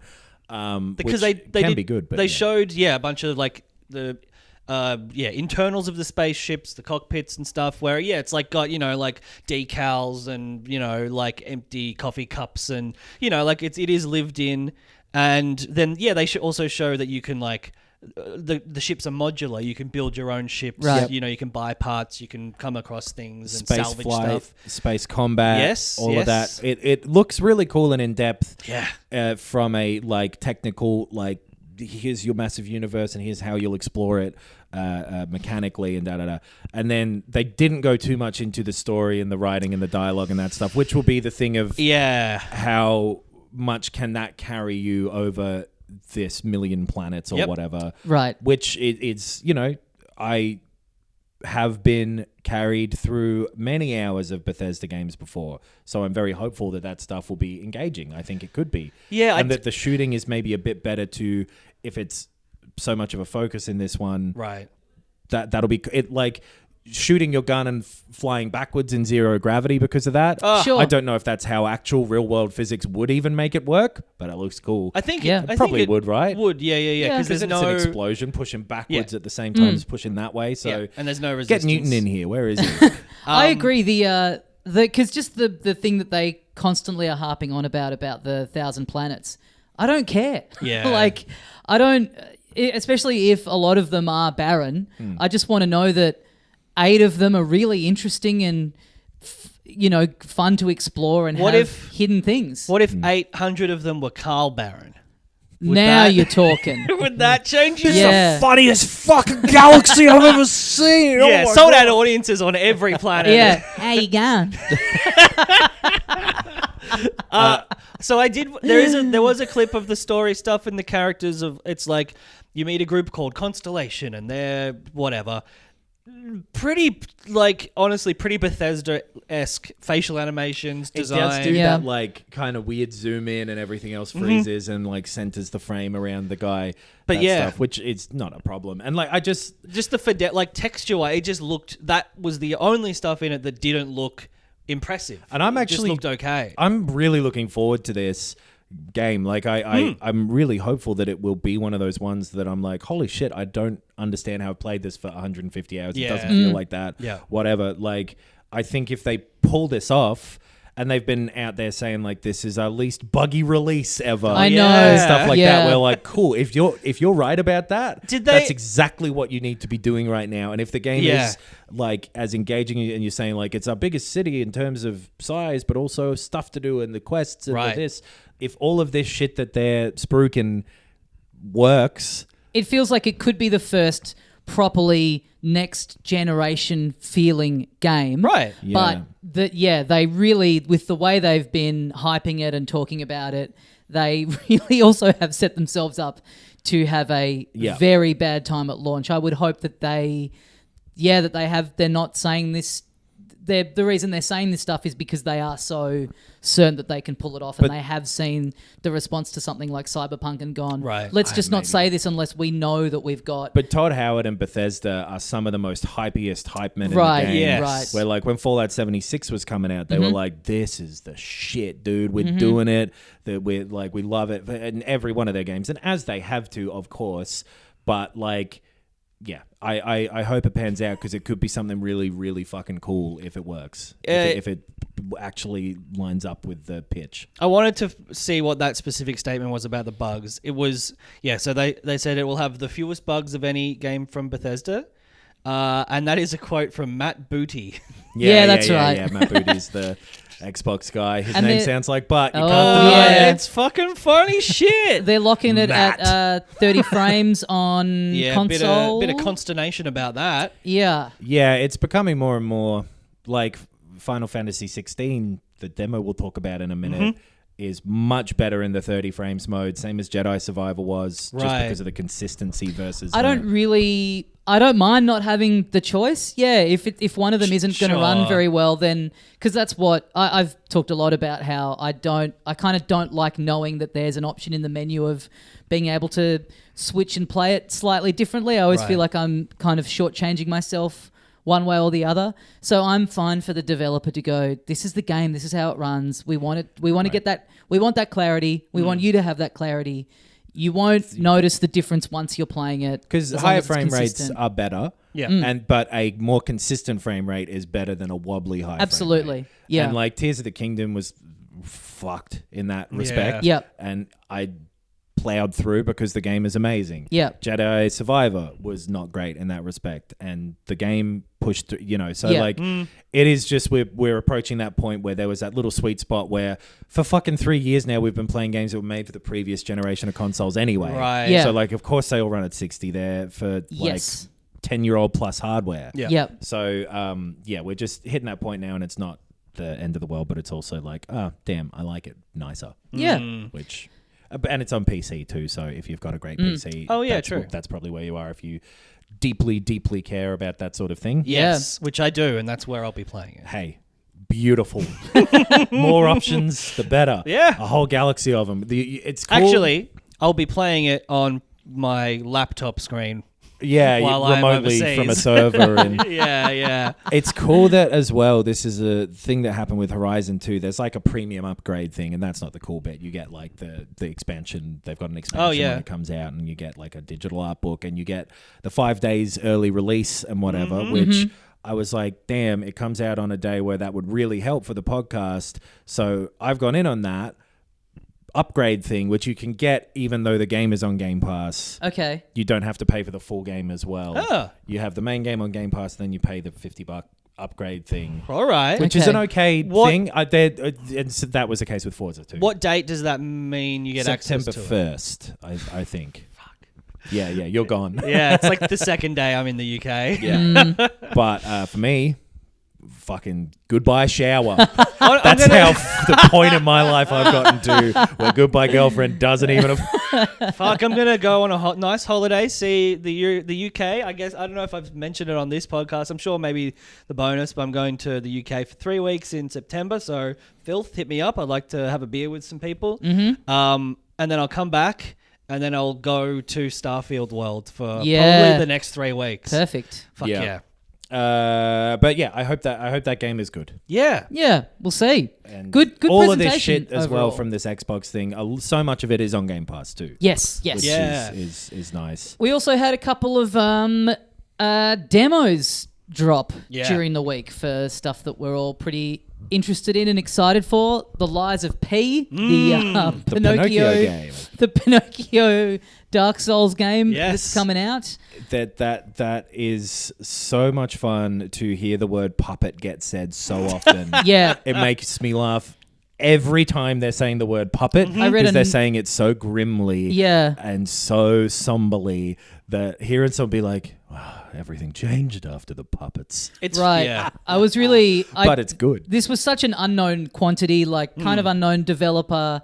Could have really gone either way. Could have been this like very weird, interesting thing, or it seemed like it could have been just a weird flop. So I was very excited to go into this demo having really no concept of what I'd be looking at. And then one of the first things you read is a little note in a town square that says the puppets have started rampaging again. Yeah. And I was like, you know what? I don't really need. This has told me everything I need to know. I'm in. This is cool. Robot AI that's Jiminy Cricket, but it's spelled Gemini. Yes. Yep. And it talks like a robot, but then they fix Gemini. it and it talks like a fun cricket. I was kind of like, this is such a warped version of it. Like, why did they even need it to be Pinocchio? But then I was like, oh, but it's public domain. Like, they didn't have to pay shit for it. They just get to have it. Like, yeah, it works as a setting. It looks kind of like steampunky, Bloodborne-y kind of mixture of that sort of thing. It's so Bloodborne because you play as like a seeker or something, and they've replaced beasts. Is it beasts in Bloodborne that they call everything? It's like the beasts come. I don't remember.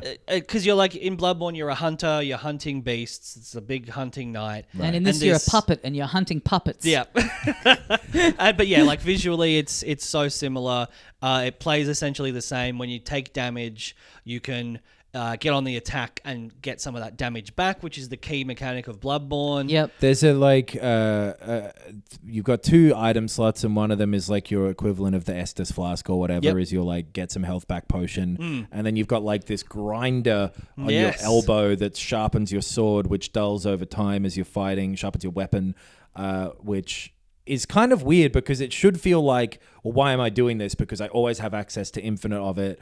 So this just seems like busy work, but I'm sort of enjoying it. Yeah. As It like looks this cool. weird little memory test almost, where it's like, remember to do that. Yeah, in between. A little cooldown after a fight. You're like, okay, get my breath back. Get my shit together. Get my shit together. And in bosses, it can become a factor. Yes, the longer fights. Yeah, totally. I was really enjoying it. I loved it, honestly. Yeah. I had so much fun. The best one of the Dark Souls have a go at from someone. Like I played Steel Rising last year, which was that like French Revolution and robots one, and that was okay. But this is really Wolong. I never got into it. It was different enough from the format of Souls Right. that I just didn't like it. But this is so it's almost similar. like a continuation as Neo was from Ninja Gaiden rather than even with Souls influences. But this is straight up and down. I think it's a Korean developer and the people used to work on like an MMO or something. They were like, we want to make this. Let's fuck off and go do it. Yeah, they wanted to make a proper single player game, I think was it, right? Yeah. Yeah. And they had like it's surprisingly well made and fun. Yeah. I'm really looking forward to September, I think it's out. I think that's it, yeah. Yeah, right. And then the other demo was the first sort of 2 hours-ish of Final Fantasy 16 with the save carries over. And it's out in a week, so it was sometimes they do these and the game's not out for a month, so you do the first big chunk and then you're kind of waiting for a while to pick it back up again, but dropping this, it's like, just knock off over all the cutscenes. Yeah. It is a very cutscene heavy 2 hours. You do like sort of 3 bits of actual game, which shows off the like tutorial, gives you a tutorial of the combat and then gives you a couple chances to give it a try. I love a tutorial where the character in the game is actually learning combat. Right. And that's how they give you the tutorial. Yeah. You know, when it's just like a fight that the character is doing and it's pausing every couple of seconds and bringing up a menu. It's a bit like, I love it when there is an actual guy on screen going like, now you need to learn how to block. Yeah. when someone's like, you already probably know this because you're the best soldier that we have. But crouch with the B button. Not much gameplay, a lot of cutscenes, but what's in there, the cutscenes, the gameplay, the visuals, other than some sort of like, oh, this is performing worse than I thought it would, but okay. So good. It's really great. I'm loving it. It's, a lot of most JRPGs, the start is very, you're not doing anything. It's very cutscene heavy. There's always a bit where it teaches you how to just walk, and you do that for all of about 15 seconds and then watch another hour-long cutscene. But this was just still drifted by. Like it's so engaging, it's so unique, and it's not just playing a style of this kind of game where it's not just, oh, I'm a character with amnesia and it being a Japanese developer take on Game of Thrones with that it really their seems weird like sensibility kind of merged in. Is every character was so well drawn, felt real. It felt. It's so rare that even like cutscenes in games are directed like film or TV. Yes. I was really noticing that like that was the time to cut away to a close up of that thing, and the game did it. Totally. I don't know if it's just something they've worked on. If there's someone in there who has worked on that stuff before, I forget everyone's particular titles and roles and names and everything. I know that there is some crossover between Final Fantasy XIV's team and this team. Yeah, I saw a thing. Final Fantasy XIV ends up having a really engaging, good story within the confines of like the format of an MMO too, which can be restrictive. Yeah. Right. So it's cool seeing them get to flex their muscles a little bit more. I saw a thing that was like I think this is maybe newish information, but it was basically a thing saying, oh, they've put together this just absolute all-star team for this. Like Platinum did a bit of work on it. I think it was known that the Devil May Cry guy had worked on it.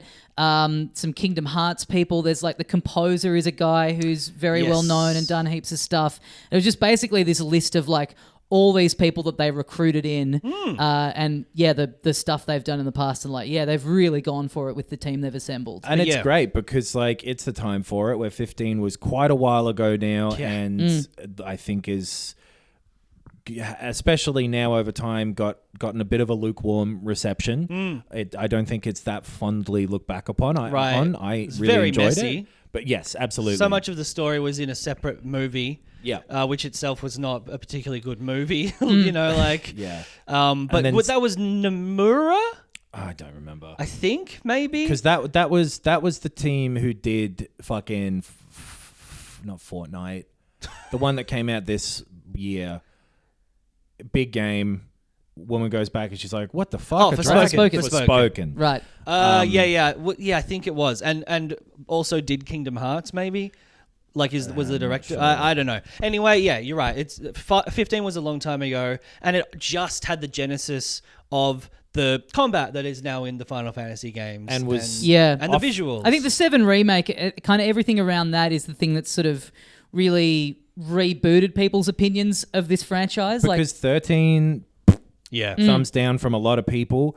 14, big bad launch, got better over That's time. right. Yep. Got like exploded in world and done again. That's right. And within the last 2-3 years has skyrocketed in popularity and appreciation. You're right, Final Fantasy VII Remake. So this is the big chance to capitalize on people going, maybe Final Fantasy's actually sick, and like reboot the idea of the numbered versions of this series. And being very like clear about how, like, they've been very outspoken about how they're like Game of Thrones was a big touch point and big inspiration, which is like you're going to get people in based off of that who've never played a Final Fantasy game, and it's real time, which again is good for anyone who feels a bit at arm's length with turn-based combat. And the combat is really fun. Oh, it is it's like so good. a kind of stripped down version of a Devil May Cry type of thing. Like you've got sort of a physical attack button, a magic attack button, a like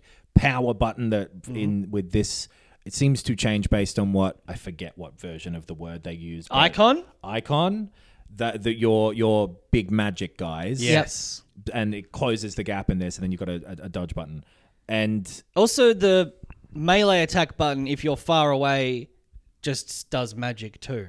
Oh, does it? Yeah. Yeah, right. Yeah. And then you can kind of alternate between the melee and magic with the right timing while you're attacking to sort of double up your attacks That a was bit. It's cool. got Magic kind of burst. nice little things that you just get at the start that you can equip that make your window for evading a lot bigger. Like some little things that will automatically use potions, so you don't. Some nice little kind of faux easy mode kind of things that you can equip to sort of help yourself out if you want. And they'll take up slots, so you won't be able to use, I think, their amulets or whatever, other ones down the line, it seems like. Yep. But yeah, you're right. It is like a difficulty thing of like, if you just want to always be comboing. Yeah. Are they? You do combo with one button instead of having to press it 4 times. Are they in the actual game? I kind of thought they were like half a tutorial, like That's the whole time. bowling bumper thing. Okay, that's cool. That's cool. So because it felt very easy.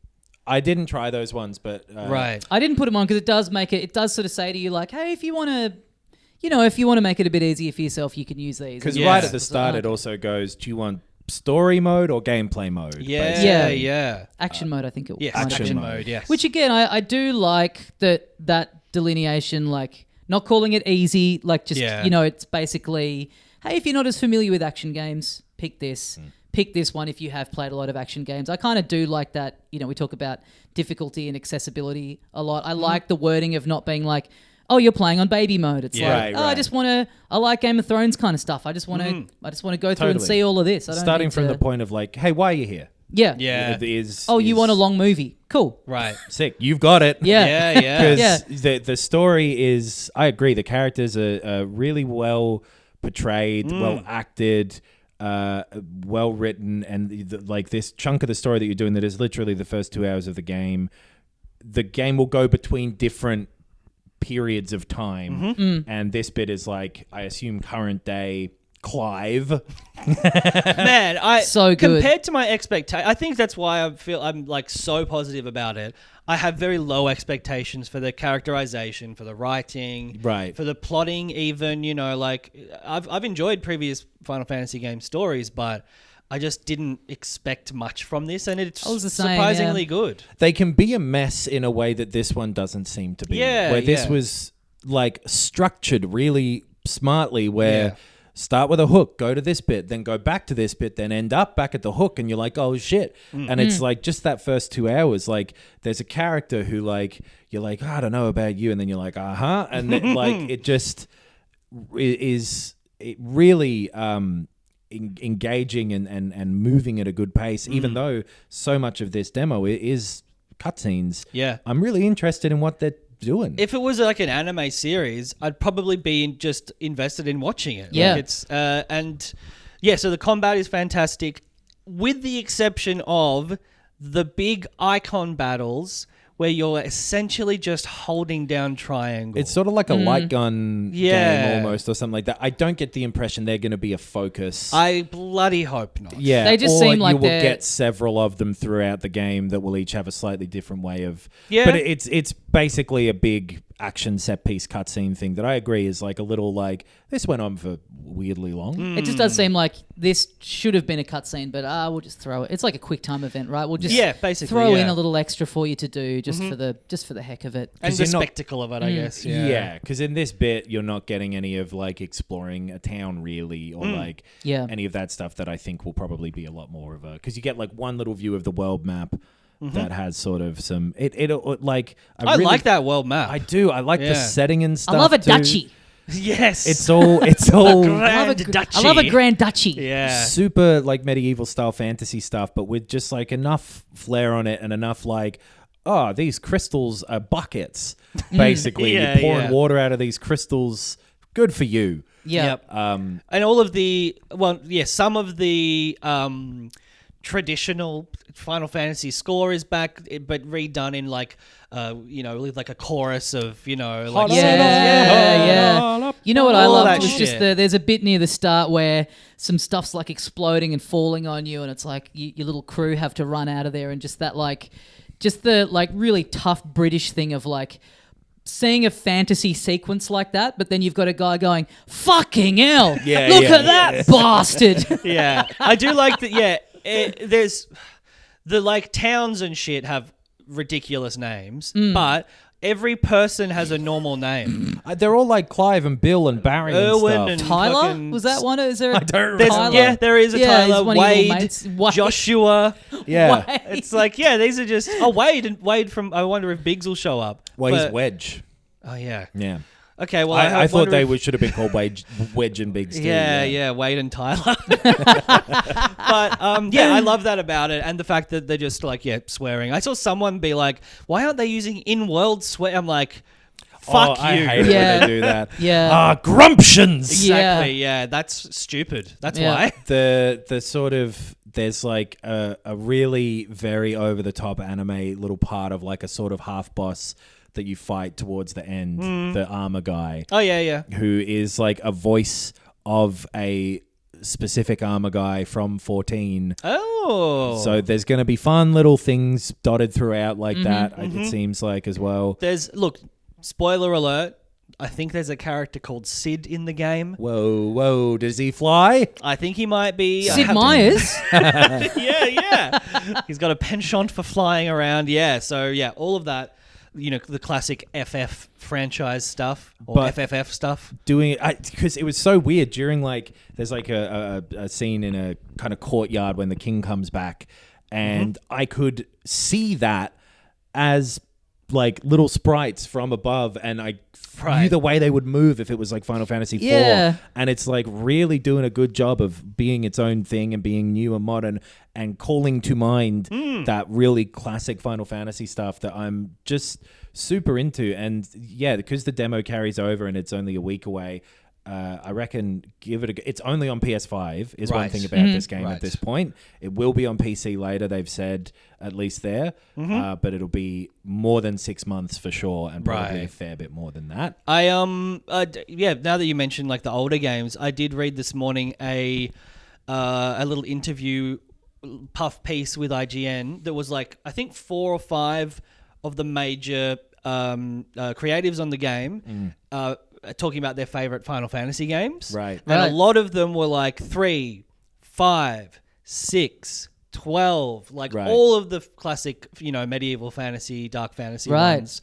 Some of those people themselves mentioned within it, like, it's a bit, self-aggrandizing, but I love 12. I worked on 12. So there's a lot of people working on this that it's not Final Fantasy VII. It's not Final Fantasy VIII. It's not that, even though those blew up and were huge, these are people with passion for those older ones. It's cool. I'm really looking forward to playing the full thing because it seems like there's going to be a lot in it too. And if the story keeps up being as sort of uniquely interesting of a thing it is, then this will be a great time. It's going to be a tougher Game of the Year selection than I thought it would be a month ago. And there's still half of the year to go. Yeah. I was thinking what a cool thing about video games where in the space of a month you've got these 2 games that have come out that are both massive long games, Japanese developed kind of fantasy world. Long-running series. Long-running series, basically going back to sort of the start of video games, and they are both such completely different takes within that. Yeah. That's cool, brother. Yeah. Something I was thinking about what's cool about video games, you like press a button and the characters talk to you. Whoa. I don't think that's cool. I think that's just the bare minimum. No, the ship That's moves cool. on the TV. Like, how's the button going from here to the TV station back to my TV? Yeah. Oh, and getting your own chocobo mount as a horse. Oh my god. I had to. I So always into read that. it as chocobo back in the day. Yeah. Adjusted to apparently the pronunciation being chocobo, and then the characters in this are calling it chocobos. I guess because they're British like Maybe. us. Yeah. There's Mario riding a chocobo. Yeah, yeah. So I'm exactly the same. I am from England and I say chocobo. Yeah, right. And changed to be respectful of Japanese culture. But apparently chocobo, I don't know, man. Chocobo's fine. You say chocobo, I say chocobo. Let's all call the whole thing a good friend. Nice to have a JRPG where you're like, no, I will be leaving the English language on. I do think this is the definitive way to play this Yeah, game. the acting was really good, Yeah. I thought, in it. Especially because I think it's the same guy doing adult and like teen Clive. Right. Ah, right. So Yeah. that's pretty cool. I'm only able to pretend to be a teen in text. Yep. Well, yeah, that's out next week. Not in time for us to review on the show. We'll be doing Right. our 400th episode, and then we'll have our thoughts the following week. But that is going to do us for this week. Thank you for joining us. filthycasuals.com.au for the links to everything that we have going on. Get on the Patreon. You can get our bonus show that we do Yes. every week. We're about to record it right after this. Yeah, we talk about A little movies, behind the TV. scenes there. We've also got our YouTube stuff, got the playthroughs, got the one-offs, and we got the video episodes every week now. So go check Yes. them out if you enjoy watching stuff. That's where you can go. Yeah. That's a great tip. Yeah. It's a hot tip. Thanks for Always putting up fun stuff there, in my Yeah. opinion. Yeah. Thanks for listening. We'll see you next time. And as we say here at the end of every episode of Filthy Casuals. Oh, and one more thing. Goodbye.